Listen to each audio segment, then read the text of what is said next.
The hum of the atelier was my life's soundtrack, the gentle snip-snip of shears through silk, the low murmur of my sewing machine.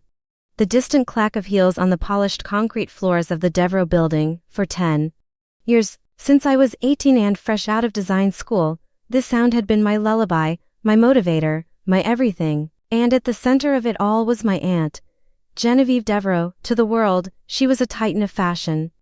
Her name was synonymous with Parisian chic transplanted to the heart of New York City. To me, she was the woman who had saved me. When my parents died in that awful car crash when I was 16, Genevieve had swept in, all sharp angles and Chanel No. 5, and plucked me from the wreckage of my life. She'd raised me, mentored me, and molded me into the designer I was today, or so I believed. Alara darling, her voice, crisp and commanding, cut through my concentration. I looked up from the dress form where I was pinning a cascade of midnight blue satin. She stood in the doorway of my private studio, a small, glass-walled cube within the larger atelier, a privilege granted to me as her niece and, ostensibly, her protege. She was immaculate, as always, in a cream-colored sheath dress that probably cost more than my car. Her silver blonde hair was pulled into a severe chignon. Not a single strand out of place, the final sketches for Elysian Night, she said, her tone leaving no room for discussion. I need them on my desk by 5. We're presenting the concept to the board tomorrow morning. Of course, Aunt Genevieve, I replied, my voice betraying a hint of the excitement that fizzed in my veins. They're almost ready. I just wanted to finalize the drape on the gala gown. Elysian Night was my baby, my debut collection. For years, I'd been contributing designs, concepts, and mood boards to the main Devereux line. My work was good, and it sold, but this was the first time my name, my vision, would be at the forefront. Genevieve had promised me this, a capsule collection, under the Devereux umbrella, but marketed as Alara Vance for Devereux. It was the culmination of every dream I'd ever had. She gave a curt nod, her eyes scanning my studio. They were sharp, intelligent eyes, but they held a coolness that could sometimes feel like a physical blow. See that you're not late. Precision, Alara. It's what separates an artist from a professional. With that, she turned and her heels clicked away down the hall, the sound echoing her authority. I let out a breath I hadn't realized I was holding. Her approval was the sun I orbited. Even after all these years, her praise was a rare, precious commodity, while her criticism was a constant, sharpening stone. I pushed aside the faint chill her presence always left behind and turned back to my work. My heart thumping with anticipation. This collection was everything. It was a tapestry woven from my grief, my gratitude, and my burning desire to prove that I was more than just the orphan niece she'd taken in. It was my soul. Rendered in silk and thread. By 4:30, the sketches were done. I laid them out on my drafting table, a family of 20 designs that told a cohesive story of twilight, stars, and whispered secrets. There was the gala gown, a column of satin that mimicked a moonlit sky. There was a cocktail dress with hand-beaded constellations on the bodice, a tailored pantsuit in deep indigo velvet, sharp and powerful. I felt a swell of pride so intense it almost brought tears to my eyes. I did this. I carefully placed them in a black leather portfolio, my hands trembling slightly. This was it, the final step before the board meeting, the last hurdle before my life changed forever. I walked out of my studio and down the long, white corridor, towards Genevieve's office, the portfolio held against my chest like a shield. Her secretary, a perpetually nervous young woman named Chloe, gave me a watery smile. She's on a call, Alara, but she said you should go right in. I thanked her and pushed open the heavy oak door. Genevieve's office was an extension of herself, minimalist, expensive, and intimidating. A massive mahogany desk stood before a floor-to-ceiling window with a panoramic view of the city. She was on the phone, her back to me, looking out at the skyline. No, absolutely not, she was saying, her voice low and sharp. The narrative is set. It's a fresh direction from a new in-house team, young, anonymous talent we've been cultivating. It's much stronger for the brand story. I froze in the doorway, confused. Anonymous talent.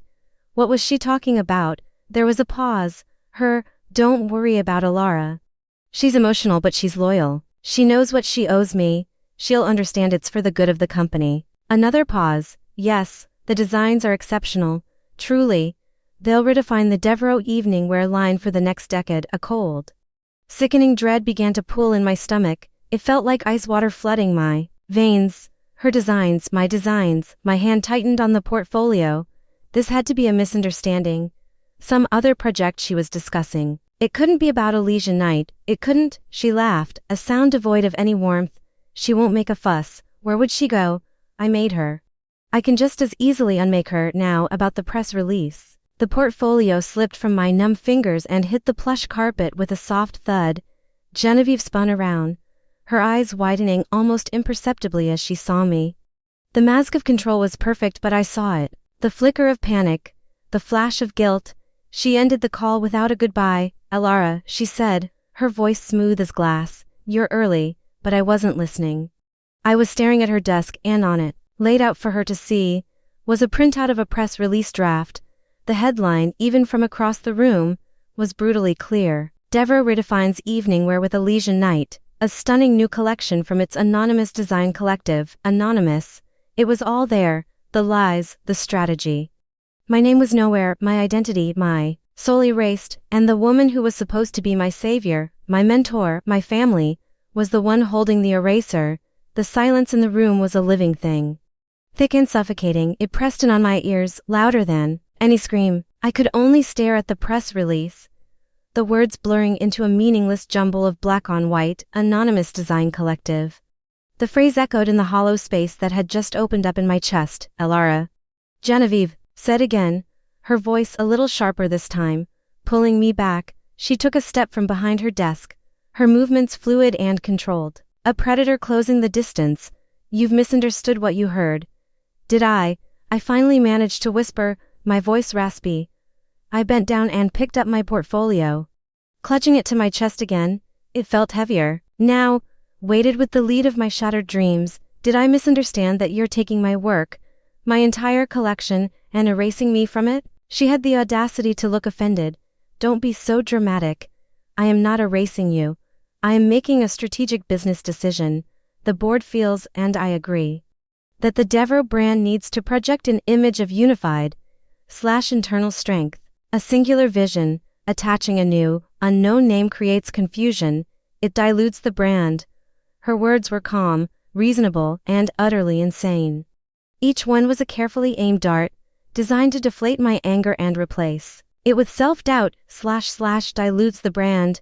I asked, my voice gaining a tremor of outraged strength. You promised me this was my chance, my name. You looked me in the eye and said this was my debut, and in many ways, it is, she said, gesturing vaguely. Your designs will be seen. They will be celebrated. You will be compensated for your work. Of course you'll receive a generous bonus. But the narrative has to be what is best for the company, the family. You're part of that family. Elara, you of all people should understand loyalty. There it was. The ultimate weapon in her arsenal, the emotional blackmail she'd been perfecting for 12 years. You owe me. It was in the set of her jaw, the chill in her eyes. For 12 years, I had lived under the banner of that debt. The debt of a scared, grieving 16-year-old who had been given a home. But hearing it now, used as a justification for this theft, something inside me snapped. Loyalty, I laughed, a harsh, ugly sound that surprised us both. Is this what you call loyalty, Genevieve? Stealing from the girl you raised, the girl whose parents trusted you. What would my mother think if she could see you now? That hit a nerve, a muscle twitched in her cheek. Do not bring your mother into this. This is business. You are talented, Elara, but you are naive. You don't understand the sacrifices required at this level. I have protected you, sheltered you. This is no different. Protected me, my voice rose, teetering on the edge of hysteria. You're not protecting me. You're using me. You've been using me for years, haven't you? All those designs I contributed to the main line. How many of them did you pass off as your own vision? The pieces were clicking into place.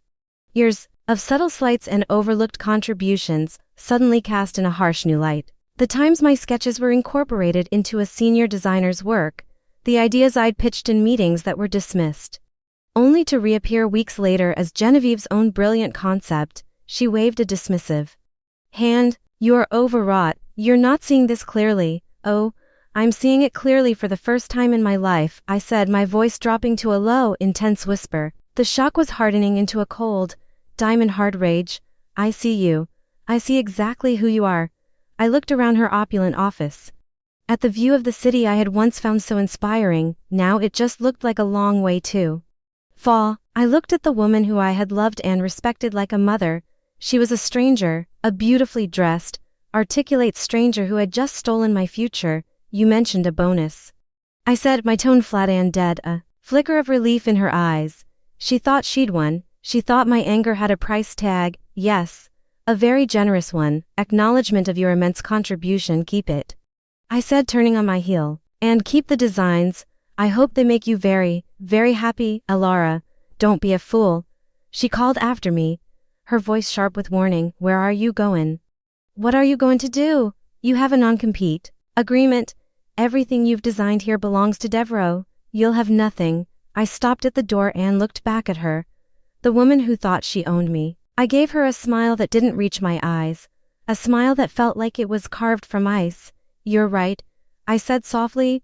I have nothing, which means I have nothing to lose. I walked out of her office, leaving the door wide open. I walked past Chloe's worried face without a word.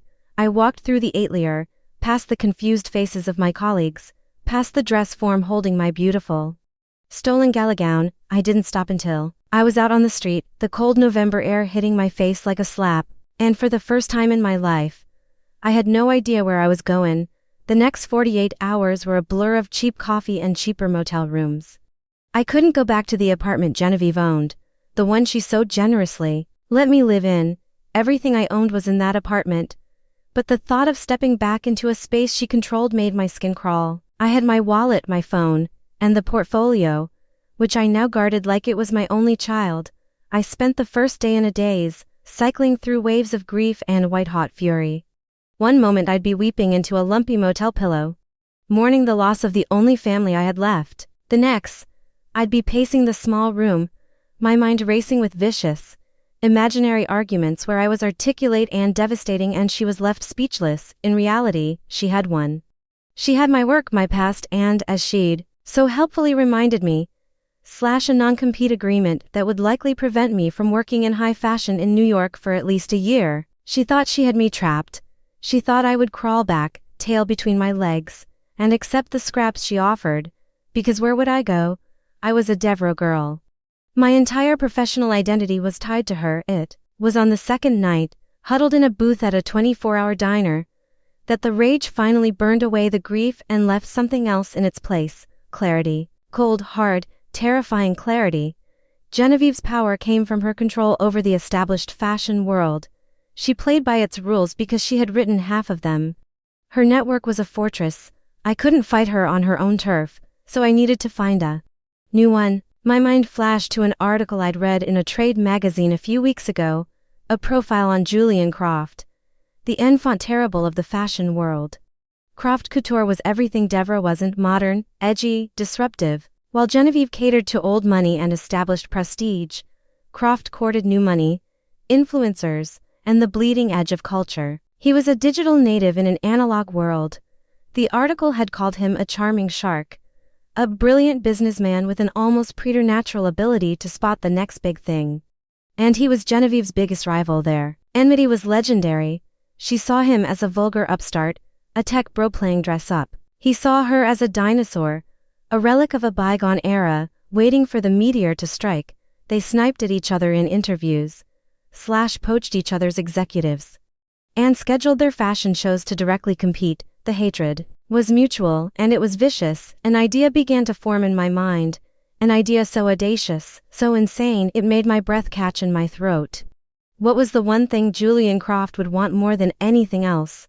A way to publicly humiliate Genevieve Devereaux, a way to stick a stiletto directly in her eye. And what did I have? A portfolio full of brilliant designs that were about to be launched as the next big Devereaux collection.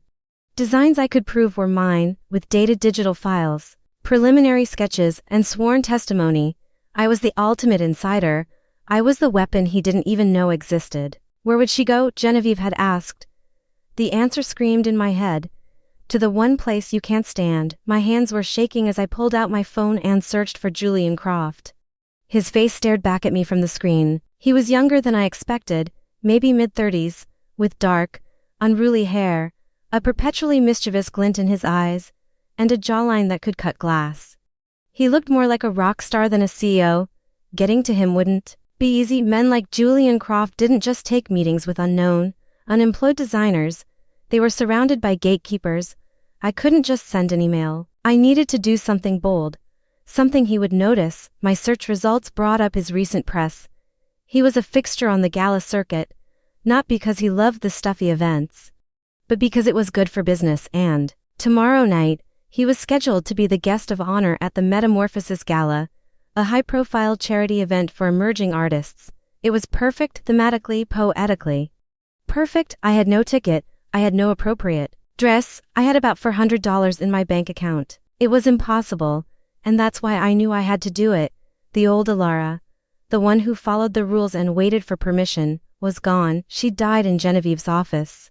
The new Alara was done waiting. I spent the last of my available cash on a simple, elegant black dress from a consignment shop, a dress that, ironically, was a vintage Devereux from a decade ago. It felt like putting on armor. I spent the next few hours in the motel room, meticulously altering it. I lowered the back, sharpened the silhouette, and used the excess fabric to create a dramatic, architectural detail on one shoulder. It wasn't a design from my portfolio, but it was my design. My signature was in every stitch. When I was done, I looked at my reflection in the cheap, streaked mirror. I was pale, with dark circles under my eyes, but I saw a flicker of something I hadn't seen before, a dangerous, determined glint.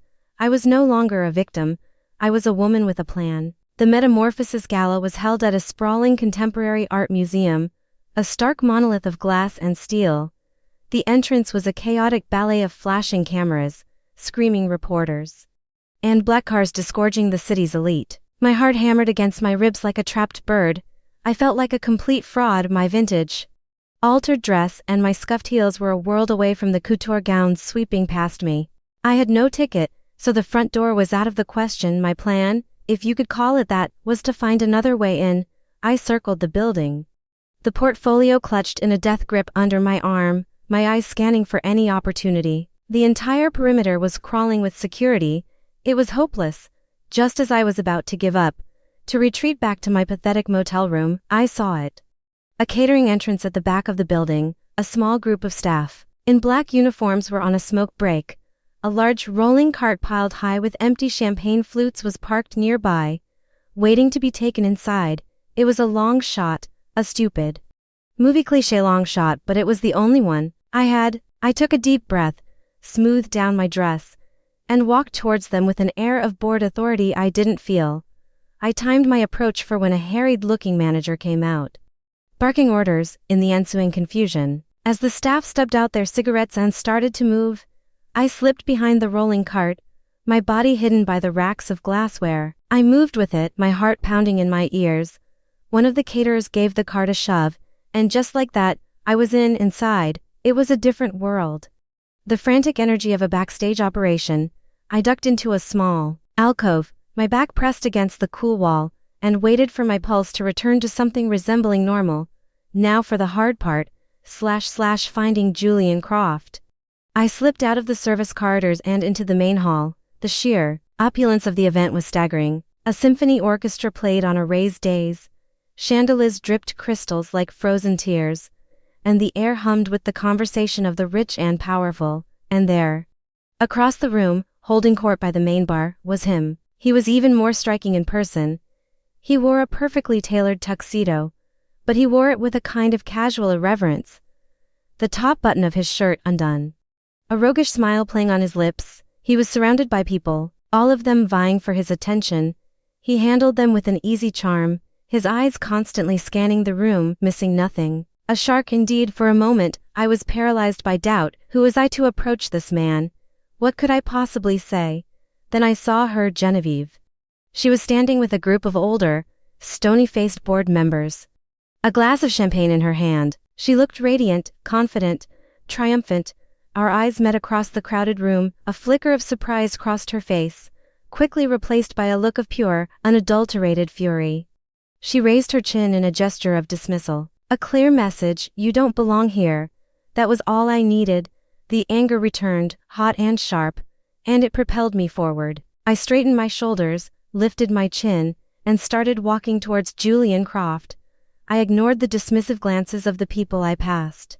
I ignored the voice in my head screaming that I was about to make a fool of myself. I had one shot, I wasn't going to waste it. As I got closer, one of his entourage, a woman with a severe haircut and a clipboard, moved to intercept me. "Excuse me, Mr. Croft is busy." I ignored her. I walked right up to him, meeting his gaze. His eyes, a surprising shade of deep blue, widened slightly in surprise at my audacity. The circle of conversation faltered. All eyes were on me. "Mr. Croft," I said, my voice clearer and steadier than I could have hoped for, "my name is Alara Vance. For the last 10 years, I've been the lead designer at Devereaux." The name got his attention.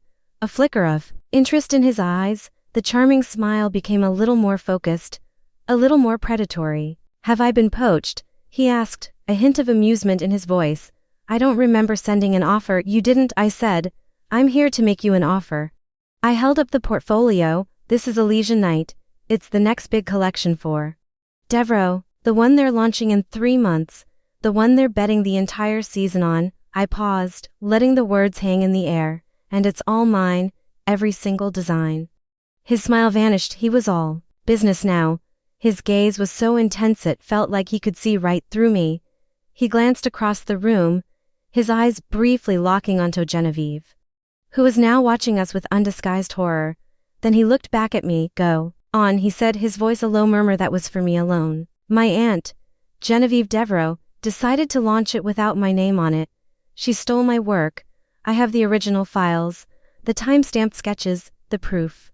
She thinks she's ruined me. She thinks I have nowhere to go." I leaned in a little closer. "I believe you are the one person in this city who hates my aunt as much as I now do. I'm proposing a partnership. You give me the resources to launch this collection under my own name, with you, and together we will burn her entire empire to the ground." For a long moment, he just stared at me. The noisy gala faded into a dull roar. I could see the calculations happening behind his eyes, the risk versus the reward, the sheer, delicious audacity of the plan. Finally, a slow smile spread across his face. It wasn't the charming, public-facing smile from before. This one was different. It was genuine. It was dangerous. It was the smile of a shark that had just scented blood in the water.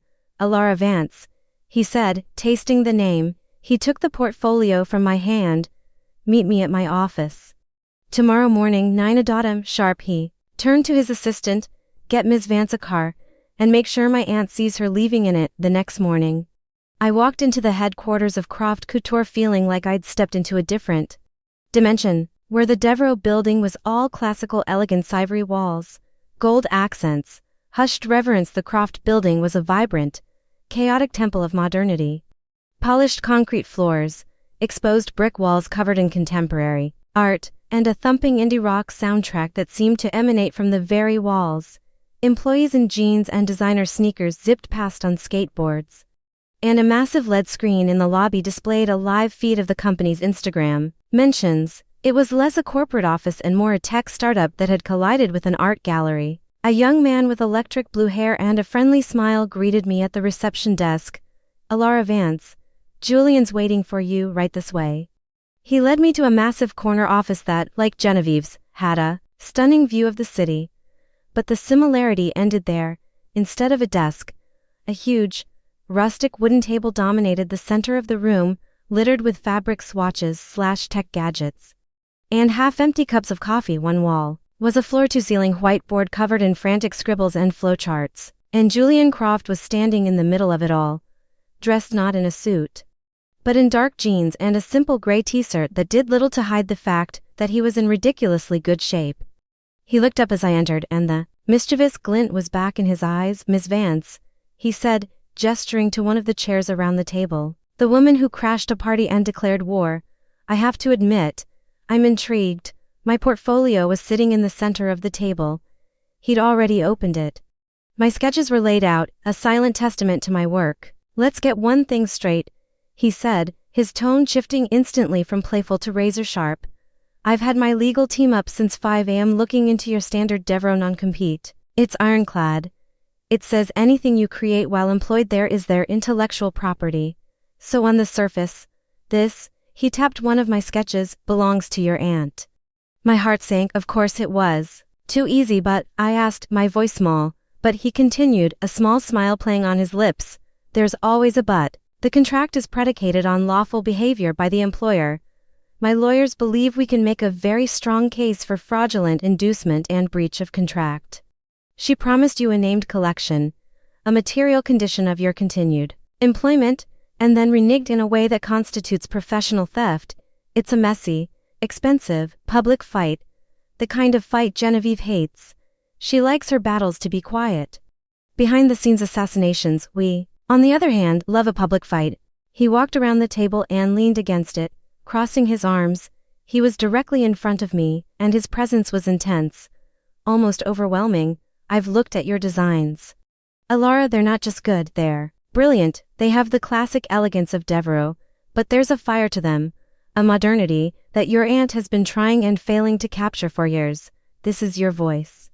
It's clear as a bell. I felt a blush creep up my neck. It was the kind of direct, unvarnished praise I had never once received from Genevieve. So here's my offer, he said, pushing off the table and starting to pace. I won't just give you the resources to launch this collection, I'll create a new subsidiary of Croft Couture, a brand built entirely around you. We'll call it Vance. Simple, strong, you get complete creative control. You get your own studio, you hire your own team. My company will handle the business side, production, marketing, legal, PR.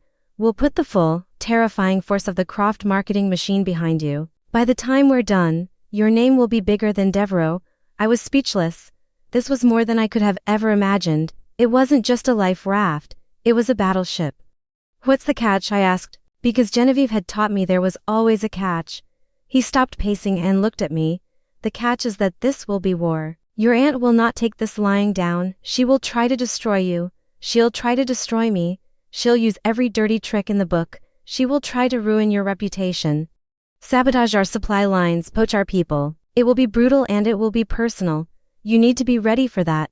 There's no going back. He paused, his blue eyes searching mine, and the other catch is me. I am not a silent partner. I will challenge you. I will push you. I will expect you to work harder than you have ever worked in your life. I'm offering you a kingdom, Alara. But you will have to fight for it every single day, so I need to know. Are you ready to fight? I thought of Genevieve's cold, dismissive face. I thought of her words. I made her. I can just as easily unmake her. The last vestiges of fear and doubt were burned away by a surge of pure, defiant anger. I stood up and met his intense gaze. She's not the only one who knows how to fight, I said, my voice steady. Let's burn it down. A slow, dangerous smile spread across Julian's face. The smile I'd seen at the gala. The smile that promised chaos. He extended his hand. Welcome to Croft Couture, Alara Vance. I took his hand. His grip was firm/warm. And felt like a promise of a brilliant, terrifying future. The first day at Croft Couture felt like being shot out of a cannon. Julian was true to his word. By noon, I had a temporary studio space, a vast, light-filled loft that was twice the size of my old glass cube at Devereux. By 2 o'clock.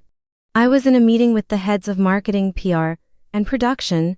They were a team of young, hungry, fast-talking geniuses who seemed to speak a language made entirely of acronyms and brand strategy buzzwords. It was exhilarating and utterly terrifying. The narrative is key, said a woman named Maya, the head of PR, who had sharp, intelligent eyes and a tattoo of a semicolon on her wrist. The betrayed protege, the stolen genius, rising from the ashes to claim her crown. It's a story the media will eat alive. We can control this from day one. Genevieve will paint her as a disgruntled, disloyal employee, countered the head of marketing. We need to get ahead of that. We need to frame this as an artist breaking free. A liberation story. I just sat there, listening as these strangers dissected my life and packaged it for public consumption. At Devereux, everything was done in quiet, closed-door meetings. Here, it was a chaotic, collaborative explosion of ideas. Julian presided over it all, not like a king on a throne, but like a conductor leading a punk rock orchestra. He'd listen, interject with a sharp question, sketch an idea on the whiteboard, and then look to me. Alara, what do you think? It's your name, your story. It was the first time anyone in a position of power had asked for my opinion and actually waited for the answer. I don't want to be seen as a victim, I said.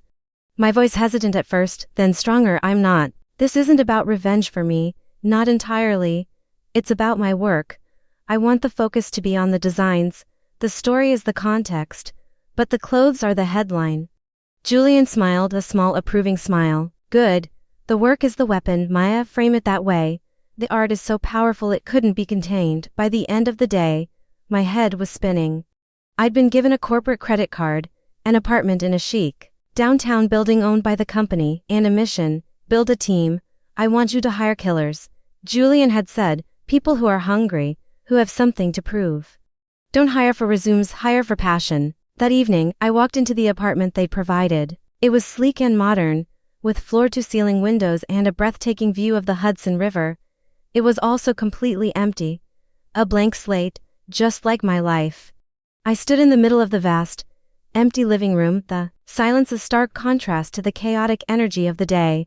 All my personal belongings were still in Genevieve's apartment, my books, my photos, the few things I had left of my parents. A wave of profound loneliness washed over me. I had a new career, a powerful new ally. But I was utterly alone. I had no friends to call. My entire social circle had been interwoven with my life at Devereux.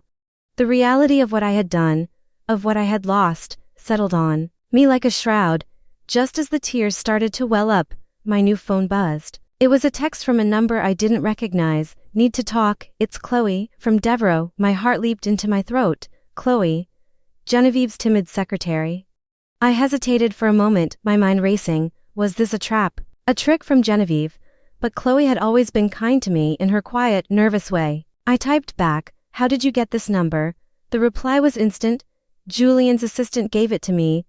I called the Croft main line. Please, Alara, can we meet? We agreed to meet at a nondescript coffee shop halfway between my new apartment and my old life.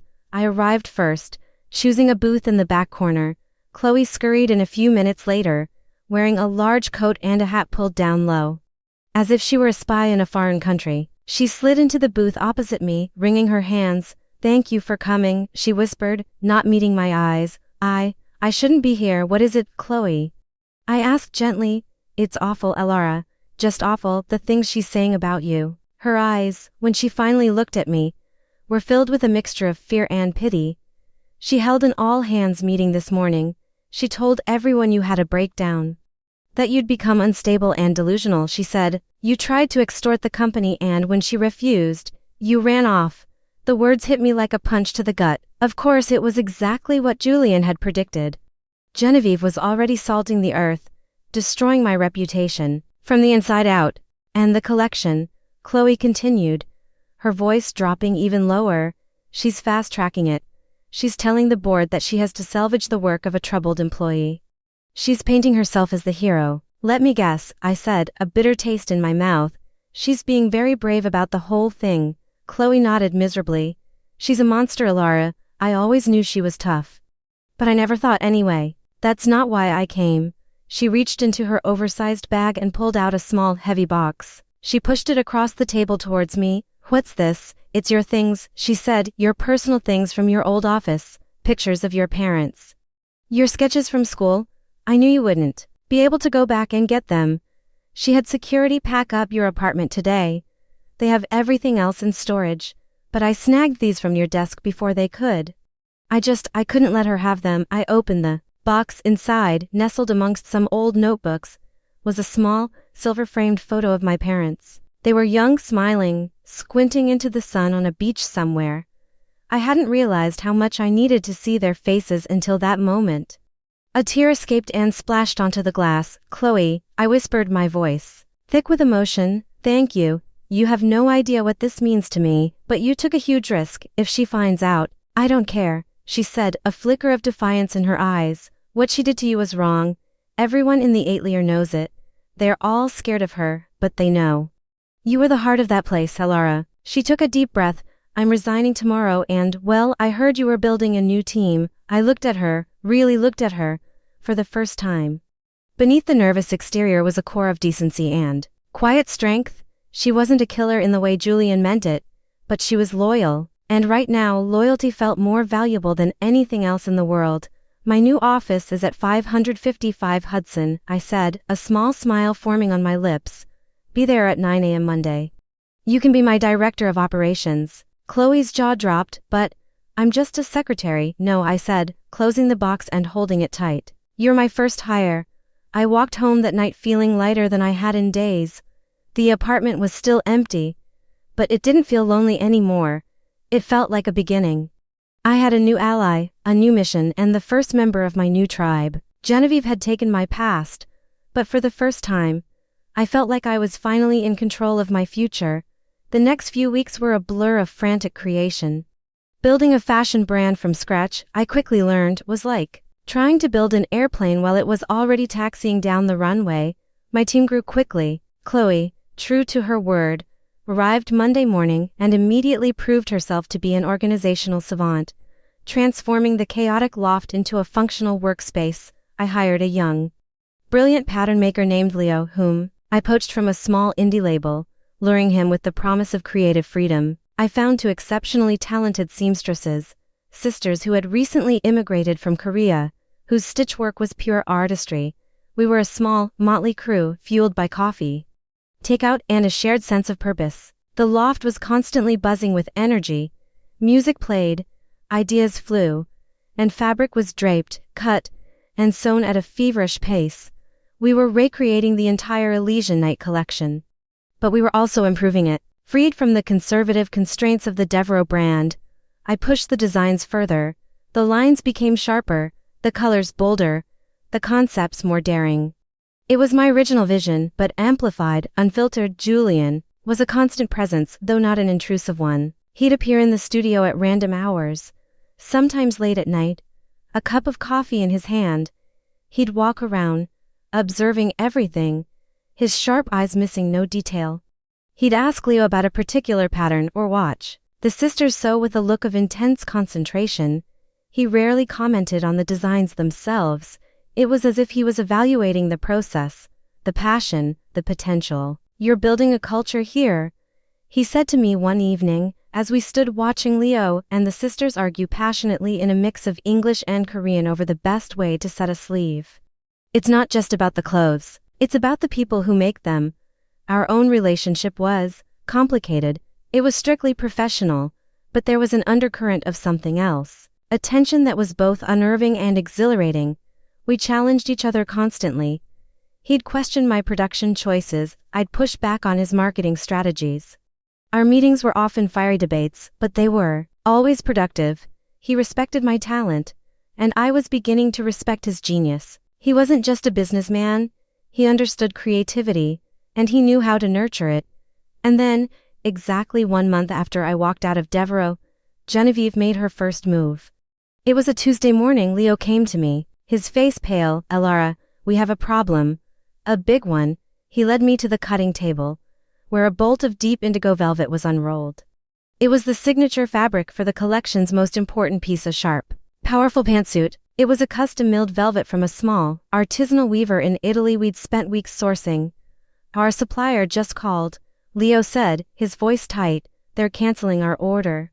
All of it, they said. They've signed an exclusive agreement with a new client and can no longer work with us. A new client? I asked, though I already knew the answer. A cold dread filled my stomach. Devereaux. Leo confirmed they bought out our entire production run for the next 6 months. It was a devastating blow. That fabric was irreplaceable on short notice. It was the heart of half a dozen key pieces. Without it, the collection was gutted. It was a classic Genevieve move, not a direct attack, but a quiet, brutal cut to our supply line. She was strangling us before we could even take our first breath. I spent the rest of the day frantically calling every high-end fabric supplier in the world. No one could match the quality or the color. No one could deliver on our timeline. By evening, I was defeated. I sat in my office, staring at the now useless sketches, the weight of my failure pressing down on me. Genevieve knew my work. She knew which thread to pull to make the whole thing unravel. The door to my office opened, and Julian walked in. He didn't say anything. He just looked at my face, then at the sketches, and he understood. She got to them, I said, my voice flat. The weaver's in Italy. She bought them out. He nodded slowly. He didn't say I told you so. He just pulled up a chair and sat opposite me. Okay, he said. His voice calm and steady. So we find another one, there is no other one. I burst out, the frustration and despair of the day boiling over. That's the point, Julian, they were the only ones, it took me weeks to find them. It's over, she's one, no. He said, his voice firm. It's not over. You're thinking like a Deborah designer. You're thinking inside the box. The world is full of weavers, Alara, we just have to go find them. He leaned forward, his eyes locking onto mine. And I know exactly where to start. Before I could ask, he was on his phone, speaking rapid-fire Italian to someone on the other end. I watched him mesmerized in the face of this crisis. He wasn't angry or panicked. He was energized. He thrived on this. The fight was his natural element. He hung up the phone and looked at me, a spark of adventure in his eyes. Pack a bag, we're going to Lake Como. I have a friend, an old man named Silvio, whose family has been making velvet for 300 years. He doesn't have a website. He doesn't have a sales team. And he hates corporate giants. He owes me a favor. He stood up and grinned. And besides, the company jet could use a workout. 2 hours later, I was sitting next to him on a luxurious private jet, soaring through the night sky.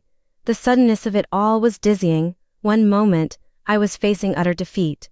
The next, I was flying to Italy with the most dynamic man I'd ever met. You can't let her get in your head, he said, turning to me as the lights of the city twinkled below us. That's her real weapon. She wants you to feel isolated and hopeless. She wants you to give up every time she throws a punch. We can't just block it. We have to use her momentum against her. She took your weaver, fine. We'll find a better one. We'll turn her act of sabotage into an opportunity to make the collection even more unique, even more exclusive. I looked at him, at the fierce intelligence in his eyes, at the confidence that radiated from him like a physical force. He wasn't just my partner. He was my teacher. He was teaching me how to fight a war one never knew I was in. Get some sleep, Elara, he said, his voice softening slightly. Tomorrow we go dragon slaying. As the jet flew east, leaving my old life further and further behind, I realized this was more than just a business trip. It was a turning point. Genevieve had tried to break me. Instead, she had pushed me into an alliance with the one person who could teach me how to break her. Lake Como was like stepping into a painting. The crisp morning air, the dramatic sweep of the Alps plunging into the impossibly blue water, the charming villas clinging to the hillsides. It was a world away from the relentless concrete grid of New York. We were met by a sleek Riva speedboat that whisked us across the lake, the wind whipping through my hair, the sun warm on my face. For the first time in weeks, I felt a sense of peace. Silvio's workshop wasn't in one of the grand villas, but tucked away in a small, ancient stone village. It was a labyrinth of old stone buildings, and the air hummed with the rhythmic clatter of ancient-looking looms. Silvio himself was a tiny, weary man in his 80s with hands as gnarled as an olive tree, and eyes that sparkled with a youthful fire. He greeted Julian with a hug and a torrent of rapid-fire Italian, then turned his shrewd gaze on me. He took my hand, his touch surprisingly strong, and examined my fingers. You are a designer? He asked in heavily accented English. Or a manager, a designer, I said. Good, he grunted. Managers, they know price of everything, value of nothing. He led us into a cavernous room where dozens of wooden looms were being operated by men and women who looked as ancient and timeless as the machines themselves. The air was thick with the smell of dye and oil. Silvio showed us his velvet. It wasn't just fabric, it was art. He had colors I had only dreamed of, textures that seemed to drink the light. It was infinitely better than the material Devereaux had stolen from me. It was richer, deeper, more alive. I spent the next few hours talking with Silvio. Not about orders or timelines, but about history, about craft. About the way a particular thread catches the light. I showed him my sketches and he nodded in appreciation, pointing out which weaves would best capture the drape of a skirt or the sharp line of a lapel.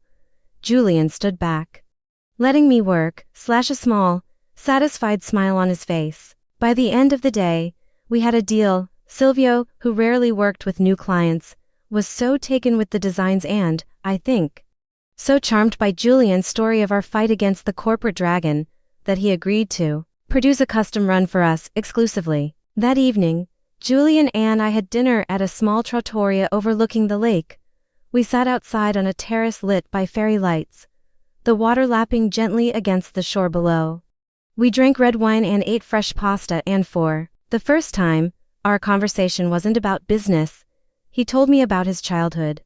About being a tech-obsessed kid who fell in love with the fashion world because he saw it as the ultimate form of wearable technology. He'd started his first company from his dorm room, sold it for a fortune by the time he was 25, and then poured all of it into building Croft Couture because everyone told him it was impossible.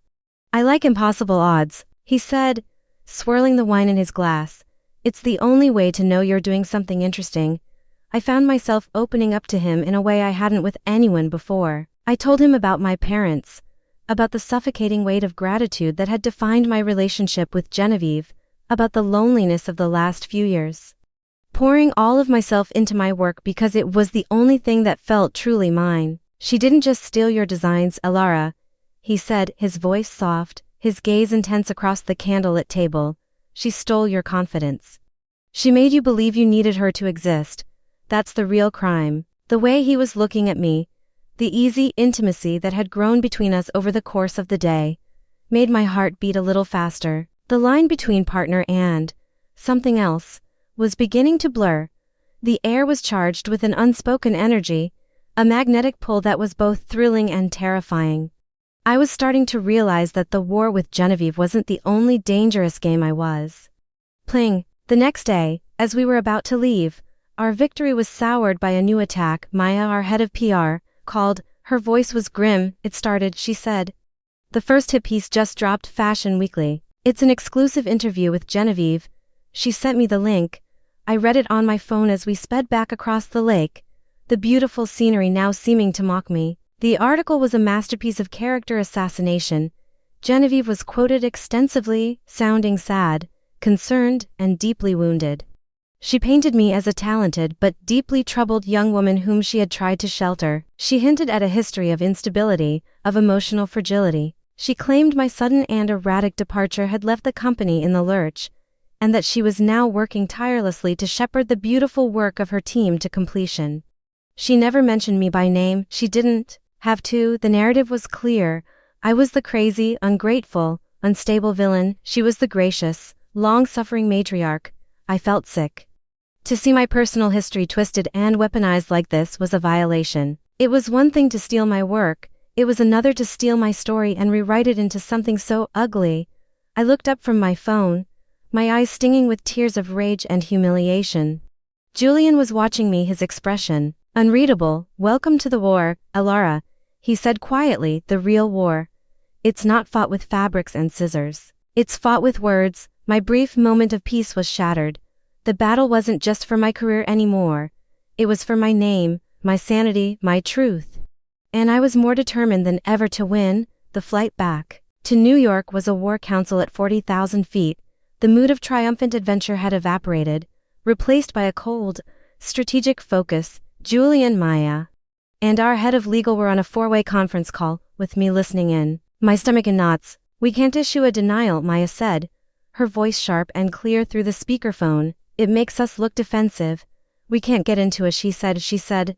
Genevieve is a master at that game. She'll drown us in innuendo. What about a lawsuit for libel? I asked, the anger still fresh. Too slow, Julian interjected, pacing the aisle of the jet. By the time it gets to court, the damage is done. The narrative is set. We don't fight fire with water. We fight it with a bigger fire. What does that mean? I asked. It means we stop being reactive, he said, stopping to look at me. We stop waiting for her to make a move.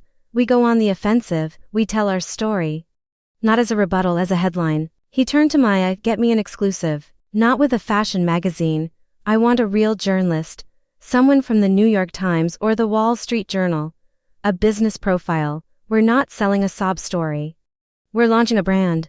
A profile on whom? Maya asked. You know, Julian said, his eyes fixed on me. Her and me together. The story isn't just about the brilliant new designer. It's about the partnership, the old guard versus the new. Devereaux versus Vance and Croft. We frame this as the future of fashion, innovation, talent, and a story of liberation. It was a brilliant strategy. It sidestepped the personal mudslinging and elevated the conflict into a battle of business philosophies.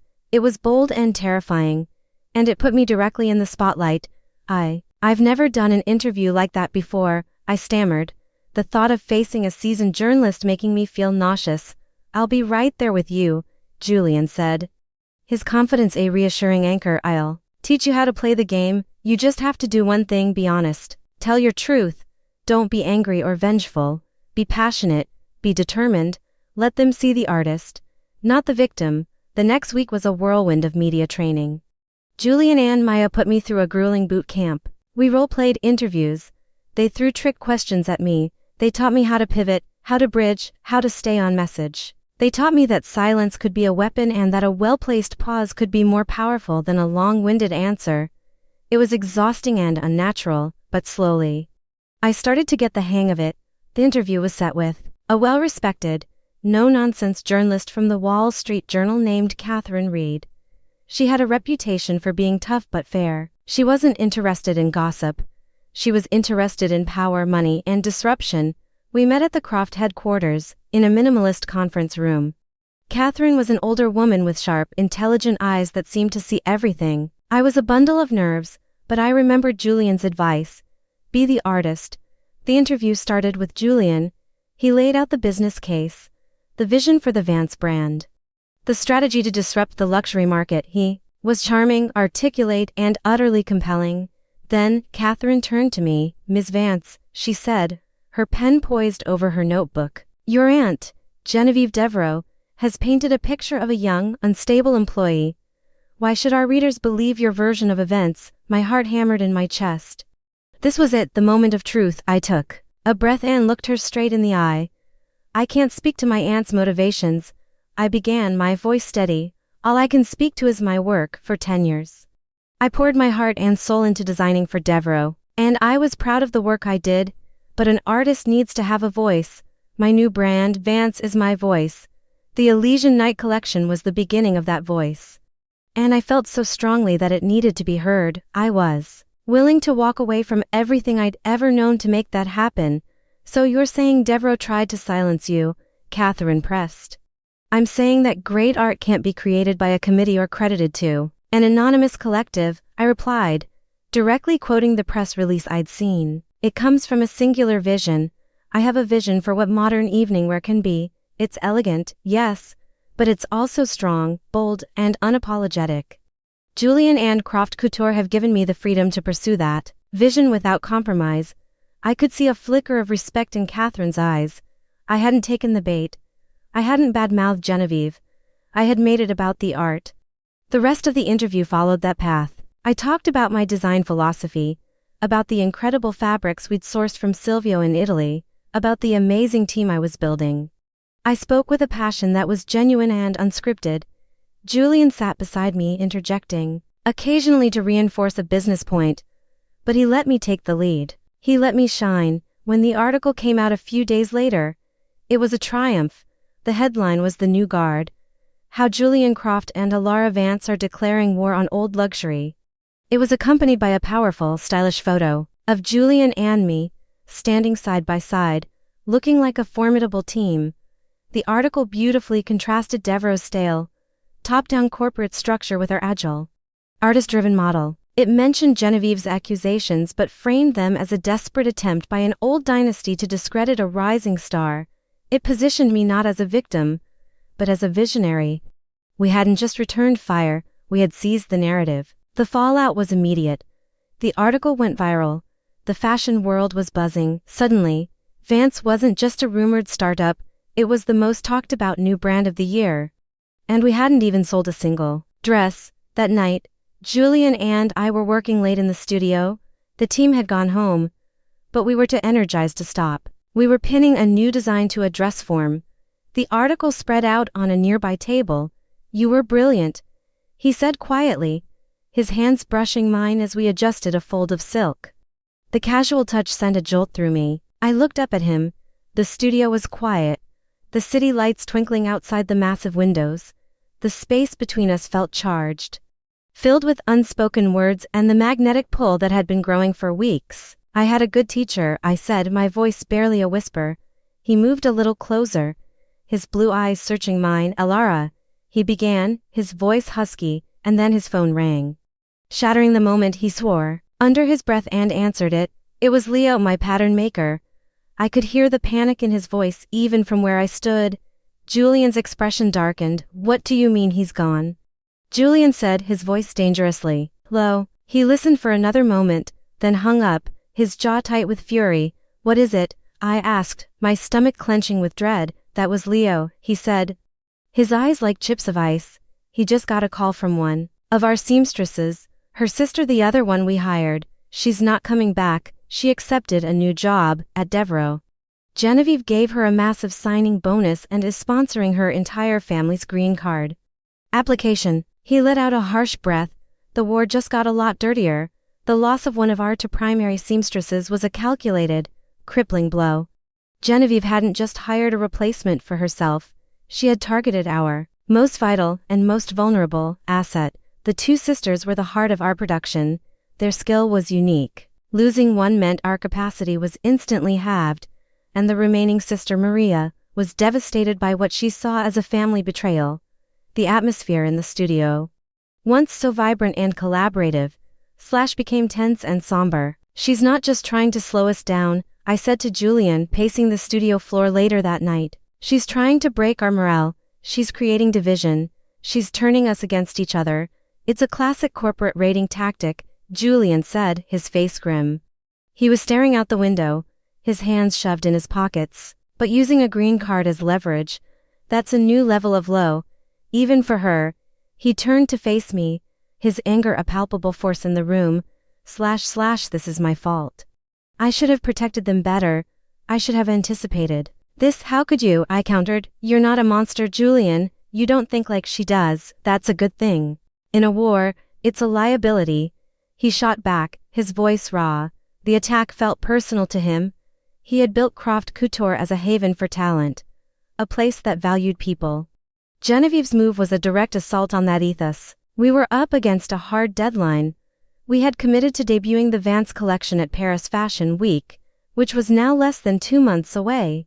It was an audacious goal, meant to be a statement to the industry. Now, it seemed impossible. The collection was ambitious, with intricate beading and complex tailoring. Maria couldn't possibly do it all alone. The next few days were bleak. We interviewed dozens of other seamstresses, but no one had the same level of artistry. The pressure was immense. I was barely sleeping, fueled by caffeine and a growing sense of desperation. The joy of creation had been replaced by the grim reality of a production nightmare. One evening, I found Julian in his office, staring at a wall-sized map of the world, a red pin stuck in Paris. He looked exhausted. The relentless attacks were taking a toll on him. I saw past the charismatic CEO and the brilliant strategist to the man underneath, who was fighting a battle on my behalf. Maybe we should pull out of Paris, I said quietly, the words tasting like defeat. We could do a smaller launch here in New York. Take the pressure off.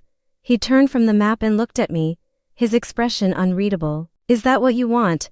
I want to succeed, I said, my voice wavering slightly. I don't want to fail on the biggest stage in the world. He walked over to me. Closing the distance between us, he put his hands on my shoulders, his grip firm and reassuring. Listen to me, Elara.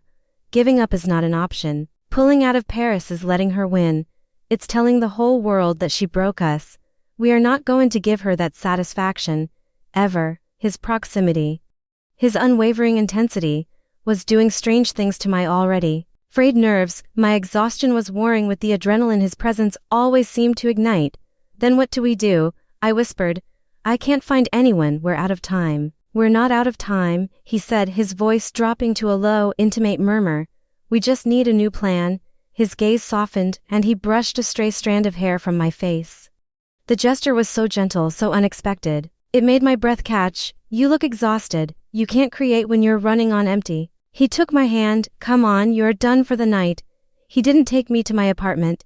Instead, he drove us out of the city, heading north along the Hudson. He didn't say where we were going, and for once, I didn't ask. I just leaned my head against the cool glass of the passenger window and watched the city lights recede. The silence in the car wasn't tense or strategic, it was comfortable. Peaceful. An hour later, he pulled up to a beautiful old stone house, covered in ivy and nestled amongst a grove of trees. It was dark, secluded, and felt a million miles from the chaos of our lives. "This is my place," he said simply, my escape hatch inside. The house was warm and inviting. It was nothing like his sleek, modern company or my empty apartment. It was filled with books, art, and comfortable, lived-in furniture. A massive stone fireplace dominated the living room. It was a home. He lit a fire, the crackling flames casting a warm glow over the room. He poured us both a glass of whiskey, handed one to me, and sat on the thick rug in front of the fire. He motioned for me to join him. "I'm sorry," he said, looking into the flames. "I brought you into this whole ugly war. I promised you a kingdom, and instead I've given you a battlefield. You also gave me a chance when no one else would," I said softly, sitting beside him. "You believed in me, Julian. You're the first person who ever really has." "I knew this would be a fight, but you didn't know how dirty she would fight," he countered, turning to look at me. The firelight danced in his eyes, and the space between us felt electric.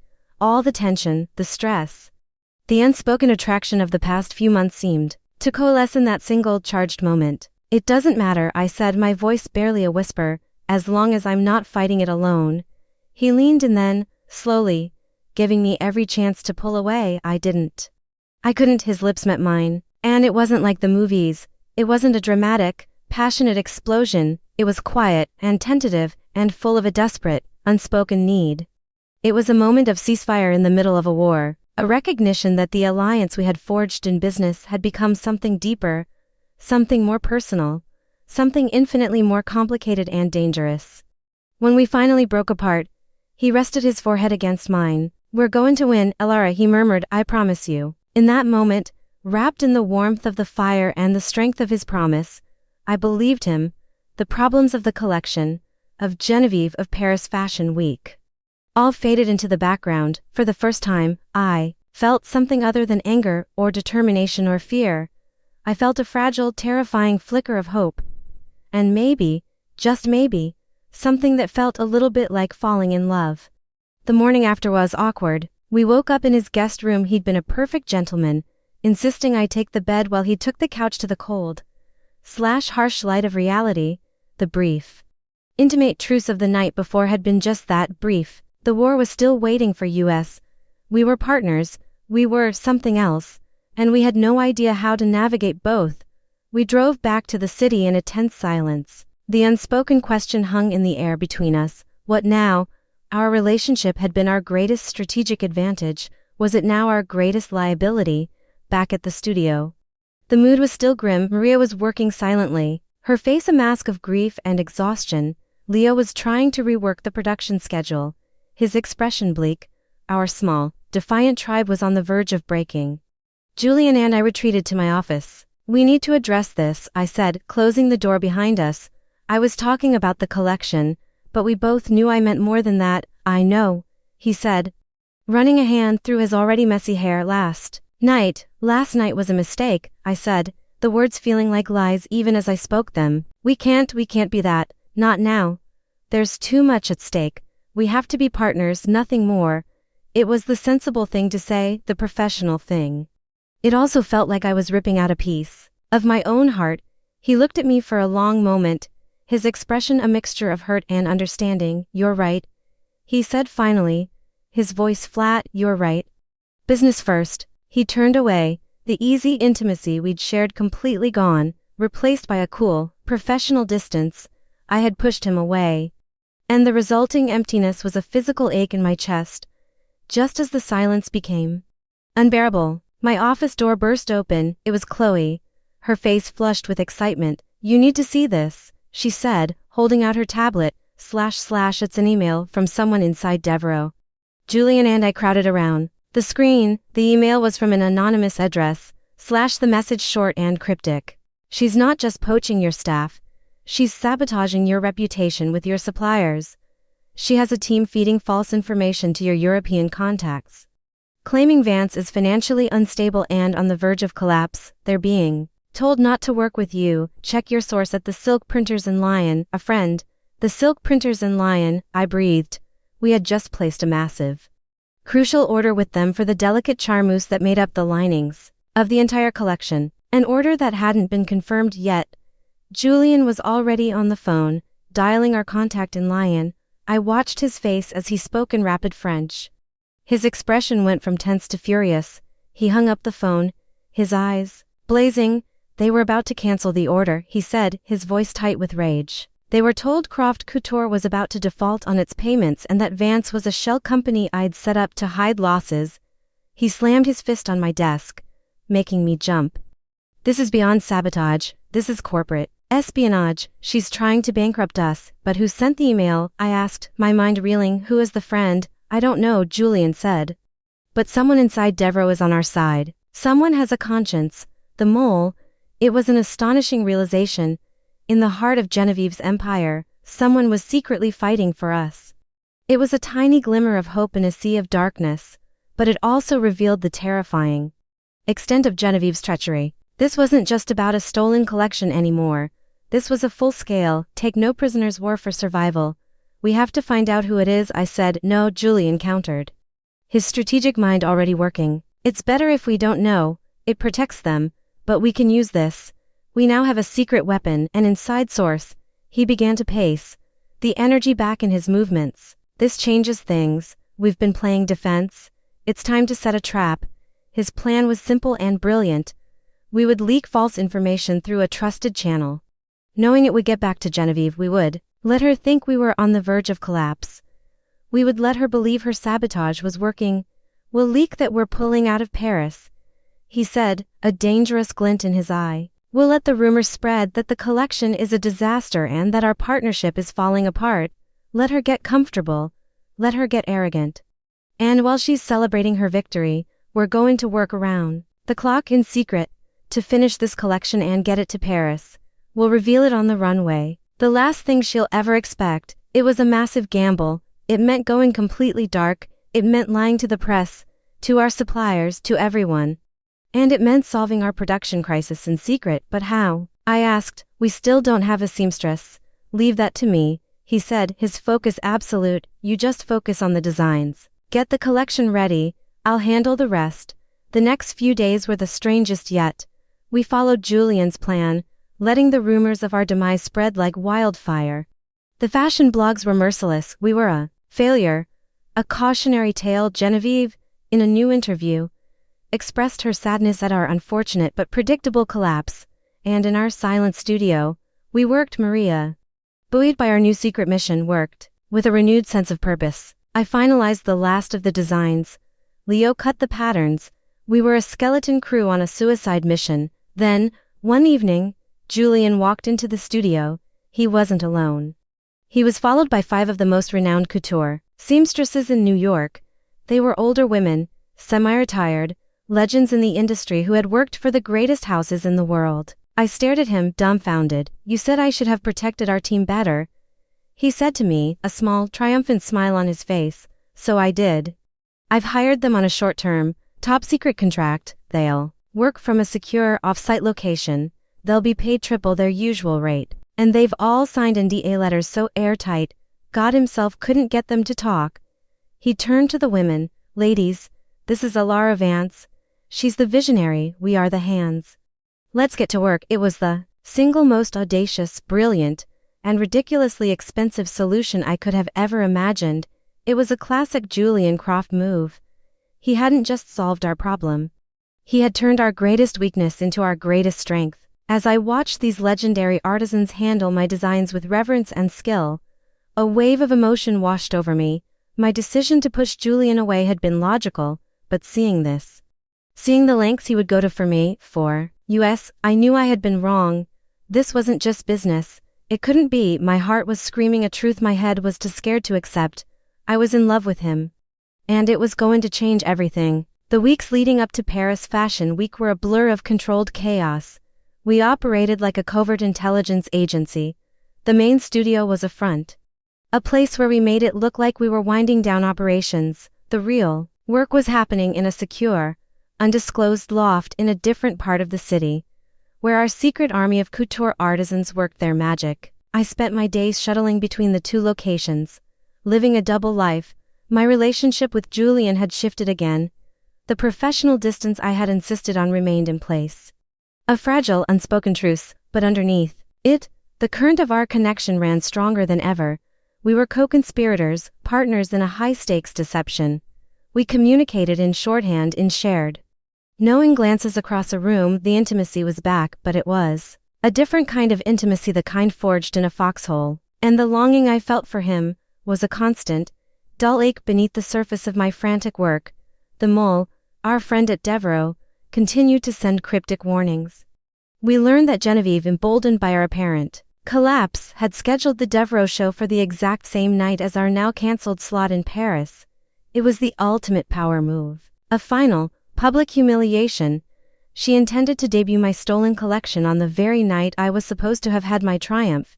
"She's not just taking your debut," Julian said, his voice grim as we read the email. "She's dancing on its grave," but her arrogance was our greatest weapon. Convinced we were beaten, she wasn't looking for a counterattack. She wouldn't see us coming until it was too late. Our plan was audacious. We would secretly transport the entire collection, the team, and a skeleton crew of models and stylists to Paris. We would resecure our original venue under a shell corporation. We would put on our show at our originally scheduled time, directly opposite hers. The fashion world would be forced to choose. The logistics were a nightmare. But Julian's team handled it with military precision. The collection was crated and shipped as art supplies. Our team was booked on separate flights. We operated in whispers and encrypted messages. 2 days before the show, I was in Paris. The city was electric with the energy of Fashion Week. The air buzzed with possibility and pretension. I stood in our venue, a raw industrial space with a breathtaking view of the Eiffel Tower as the set was being secretly constructed. The runway was being polished. The lights were being hung. It was all real. We were actually doing this. That evening, I received a call from an unknown number. I hesitated, then answered. Alara, the voice was unmistakable. "Genevieve," my blood ran cold. "What do you want?" I asked, my voice flat. "I'm calling to offer an olive branch," she said, her tone dripping with false sincerity. "I know things have been difficult, and I know you must be feeling lost right now. I want you to know that there's still a place for you at Devereaux. After the success of this collection, we'll be expanding. You could come back, quietly. No one has to know." I was speechless, the sheer, unmitigated gall of her. She was offering to hire me back to work on my own stolen designs. She wasn't just dancing on my grave. She was inviting me to the party. "Let me be clear," she continued, her voice turning to steel when I didn't respond. "This is what I'm offer, out of the goodness of my heart.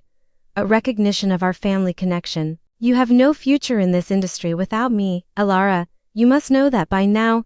Julian Croft has abandoned you. Your little venture failed. It's time to come home." A cold, calm fury settled over me. She still saw me as that scared, grateful little girl. She had no idea who I had become. "Thank you for the offer, Genevieve," I said, my voice dangerously quiet. "But I'm not looking for a job. I'm busy building an empire." I took a breath. "I'll see you tomorrow night. Try to wear something memorable." I hung up the phone, my hand shaking, not with fear but with adrenaline. The final piece of our strategy had just fallen into place. My conversation with her wasn't just a refusal. It was a psychological operation. It would unsettle her. It would make her wonder, but it was too late for her to do anything about it. Julian found me moments later, standing by the huge window overlooking the city. He must have seen the look on my face. "What's wrong?" he asked, his voice full of concern. "That was her," I said. "She called to offer me a job." He stared at me, his expression turning to one of sheer disbelief, then dark amusement. "She has no idea," he murmured. "She has absolutely no idea what's about to hit her." He came to stand beside me, our shoulders almost touching. We looked out at the lights of Paris, the Eiffel Tower glittering in the distance, / the calm before the storm. "Are you ready for this?" he asked softly. I thought about the past few months, the betrayal, the fear, the fight. I thought about the team that had worked so tirelessly, the artisans who had poured their souls into my designs, the anonymous friend who had risked everything to help us. And I thought about Julian, the man who had seen the fire in me and handed me a torch. "I was born ready," I said, turning to face him. I reached out and took his hand, lacing my fingers through his. "The truce was over. We're going to win, Julian." He brought my hand to his lips and kissed it gently, his eyes never leaving mine. I know. He said, let's go raise some hell. The day of the show was a symphony of beautiful, organized madness. The backstage area was a whirlwind of models, makeup artists, hairstylists, and our small dedicated team. The air was thick with hairspray and anticipation. I moved through it all in a state of heightened awareness, every sense on fire. I adjusted a collar here, tightened a belt there, my hands moving with a confidence I didn't know I possessed. My collection, my beautiful, defiant collection, hung on racks. Waiting for its moment, Maria, my loyal seamstress, was a quiet pillar of strength, making last-minute adjustments with the precision of a surgeon. Leo was a blur of motion, coordinating the models' lineup. Chloe was my rock, a head set on, calmly managing the front-of-house chaos, and Julian was my anchor. He wasn't a designer, but he was a master of this kind of high-stakes performance. He moved through the backstage area with a calm, commanding presence, solving problems before they could even begin. Our secret show was the worst-kept secret in Paris for all of about 2 hours. Once the first few influential editors received their cryptic, last-minute invitations, the news spread through the city like wildfire. Vance was not dead, Vance was in Paris. And they were going head-to-head with Devereaux. The buzz was deafening, the industry was in a frenzy. No one knew what to expect. 30 minutes before the show was set to begin, Chloe came to me, her eyes wide. The fire marshal is here. He's saying there's a complaint about our capacity. He's threatening to shut us down. My blood ran cold. Genevieve, of course it was her last desperate move, a final petty attempt to sabotage us. But before I could even panic, Julian was there. He calmly intercepted the fire marshal, led him to a quiet corner, and spoke to him in low, rapid French. I couldn't hear what he was saying, but I saw the fire marshal's expression change from hostile to compliant. A moment later, they shook hands, and the marshal left. Julian walked back over to me, a grim smile on his face. A misunderstanding, he said smoothly. He seems to be a great admirer of our sponsor's art collection. I didn't ask for details. Some things were better left unknown. Then, it was time. The lights went down. The music started, a haunting, powerful cello piece that seemed to vibrate in my very bones. I stood in the wings, my heart pounding so hard I thought it would burst. Julian came and stood beside me. He didn't speak, he just squeezed my hand. The first model walked out. She was wearing the indigo velvet pantsuit, the suit that had almost been our downfall. Now, under the lights, made from Silvio's transcendent fabric, it was a statement of power. A gasp went through the audience. It was classic in its elegance, but modern and fierce in its execution. It was everything I had dreamed it would be. One by one, my designs came to life on the runway. The cocktail dress with the hand-beaded constellations glittered like a captured galaxy. The silk charmeuse gowns flowed like liquid moonlight. Each piece told a part of the story of loss, of strength, of rebirth. It was a collection born of betrayal, but it wasn't bitter. It was triumphant for the finale. I had saved my masterpiece, the gala gown, the midnight blue satin dress I had been working on the day my world fell apart. But it was different now, better. I had redesigned the bodice, adding an intricate, hand-sewn detail that resembled a rising phoenix, its wings unfurling in a cascade of shimmering thread. It was a symbol of my own transformation. As the model wearing it reached the end of the runway, she paused, and then, as planned, a single, high-definition image was projected onto the screen behind her. It was my original, dated sketch of that very dress, my signature clearly visible in the bottom corner. It stayed there for 3 seconds, long enough for every journalist, every editor, every blogger in that room to see. We didn't need to say a word. We didn't need to issue a press release. The image was the truth. It was the irrefutable, undeniable proof. In that single, silent moment, we had exposed Genevieve's lie to the entire world. The music swelled to a crescendo, and the show was over. For a split second, there was absolute silence, and then the room erupted. The applause was a deafening roar. It wasn't just polite clapping, it was a thunderous, standing ovation. People were on their feet, cheering, crying. They weren't just applauding a collection, they were applauding a victory. Julian pulled me forward. Go, he whispered, his voice thick with emotion.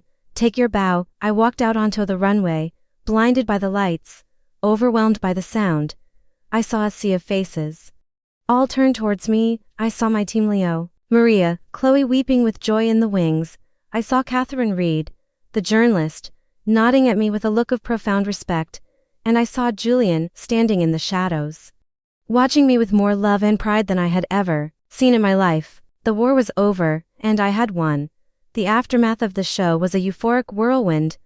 We were the toast of Paris, the headline of every fashion publication in the world. The story of our secret show, the dramatic head-to-head with Devereaux, and the final, stunning reveal of my stolen sketch had become an instant industry legend. Vance was no longer just a brand, it was a phenomenon. Buyers were clamoring for the collection. The orders that poured in were astronomical. We hadn't just survived, we had conquered.